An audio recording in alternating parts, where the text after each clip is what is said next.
وَنُنَزِّلُ مِنَ الْقُرْآنِ مَا هُوَ شِفَاءٌ وَرَحْمَةٌ لِلْمُؤْمِنِينَ.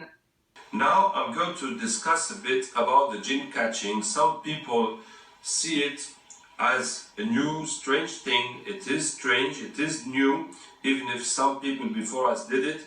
But some people say it is bid'ah, it is shirk, or Rasulullah did not do that, so we should not do it. And that is shirk, it is using jinns. So this is something we must clarify. So first of all, I want to say that the catching is only one piece in our work. Our work is not all around catching, even if that is a part that is very spectacular, how jinns come, how we speak with jinns, how they embrace Islam.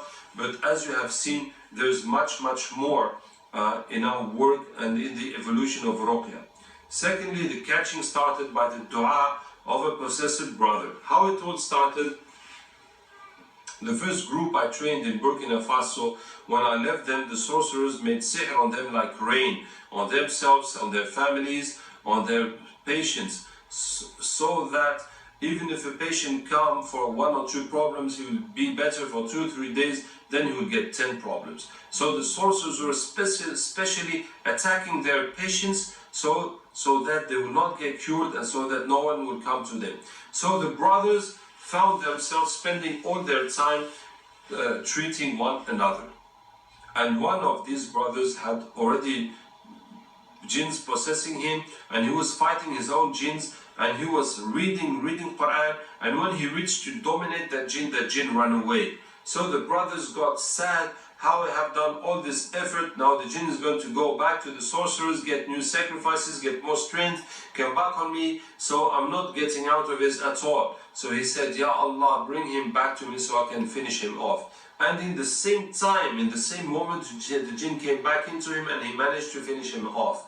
So when he then did that, then he realized that if any patient comes, he could just say, Ya Allah, bring me his jinn so I can control him, so I will catch him, and immediately the jinn will come into him, and the jinn will speak immediately, say, what am I doing here? I was with this patient, how come I came here? And we say that we asked Allah Ta'ala to bring you and Allah has brought you.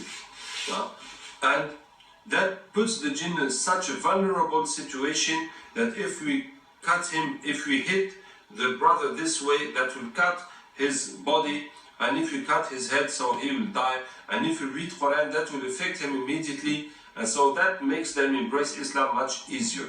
So this is how it all started. And when we saw that the first time, we thought it was something special Allah has given him, because he has suffered so much and he has made so much efforts that Allah gave him that. But then we quickly realized that any person that was possessed could do that. But some people, when they are possessed and we try to use them for jinn catching, after we have removed their jinns, so that brings them back into being ill, into being tired, exhausted, and they cannot do it. So we will just treat them and let them go home and not use them as catchers, as it is harming them. And we will only keep those who can do it without any problem. So in jinn catching, there's nothing else than dua and reading Quran. There's nothing else. What you see is totally transparent. It's totally, there's nothing hidden. And I prove that there's nothing hidden, because in all our centers we treat people, we train people, and we get new jinn catchers, and we show people how to do the catching, and they do it, and there's nothing hidden. There is nothing hidden. All this work we are doing, bi'idhnillah, is for the sake of Islam. Even if you are gaining money and earning money with it, but I can tell you myself, out of these 60 centers throughout the world, I don't take any money out of that. Only if I'm here and I'm working, I get a part of what we work. But all these people, once they are trained, they are free to work, and we help them as we can, and the money is for them. So there's no other purpose in that but to help Islam. So there's nothing hidden. What you see, it is that. It is only using dua and Quran. There's nothing else hidden behind it. Amongst the ulama, who accepted this method and authorized it. There's Abu Bakr Fofana from Ivory Coast, Aminuddin from Kano, Nigeria, Anas Ahmed Lala in Reunion Island, Sheikh Mufti Abdul Qayyum from London, Hujja Sulaiman in Germany, Sheikh Munir Kawankar in Tunisia, and the Saudi Arabia General Mufti and his assistant Ahmed Al-Mubaraki.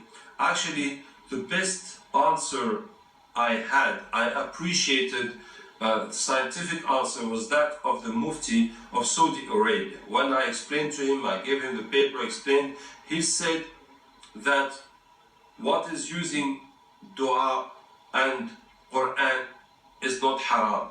There is nothing forbidden with that because ruqya is an open field. So if you do something with dua and Quran, there is nothing that is haram with that. Second point, you say that the jinn of the patient came to this man and he became Muslim and he went away. We cannot say it is true, we cannot say it is wrong. Because we don't have anything, we don't have a way to attest that it is truly the jinn of that person that came into this person and now he has become Muslim and now he has God. So, are you sure about that? I said, yes, I am sure, because of experience, because of Quran, because of people getting cured, because of this experience has been repeated hundreds of times on tens of catchers. So, I am sure this is how it works. They said, but we cannot be sure. We cannot say anything. And this is why we cannot write you a paper that what you are doing is good and you can carry on. All we can say is that using dua and Quran is not forbidden by religion. What you say, as you describe it, is not forbidden, but is it true? Is it working? We cannot say anything. So, alhamdulillah, I found it a really scientific and logical approach and clearly a Shari approach with deletes. So someone cannot agree, cannot believe, can say, no, this seems dodgy to me, I don't believe it, but you cannot say that we are doing something haram or something shirk. Now, ruqya is an innovative field like medicine. That means it is ijtihadi. That means one can make experiment, can make new methods as long as there is no shirk. And there are many dalils for this, many dalils, but all the dalils in Sunnah go in to show that the ruqya is not something that is limited to what Rasulullah has taught. All the dalils, I will recommend you one book. I don't even know if this book is translated in English. It is الرقى على ضوء عقيدة أهل السنة والجماعة. Ruqya on the light of the aqidah, of the belief of Ahl Sunnah wal Jama'ah, from Abdullah ibn Nufay'. It is a Saudi doctor. It is not a book of ruqya giving methods to treat oneself. It is a book of analyzing the ruqya through Sharia look. And this shows very clearly that ruqya is an open field like medicine. So whatever new method you can do, as long as there's no contradiction with Islam, there's no shirk, you can do any method you want.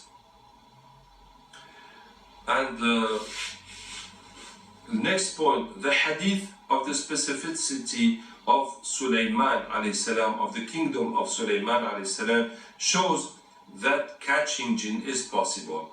This hadith, Rasulullah said one morning that yesterday evening, shaitan, I was praying and the shaitan came to disturb my prayer and I held him, I strangled him until I felt the cool of his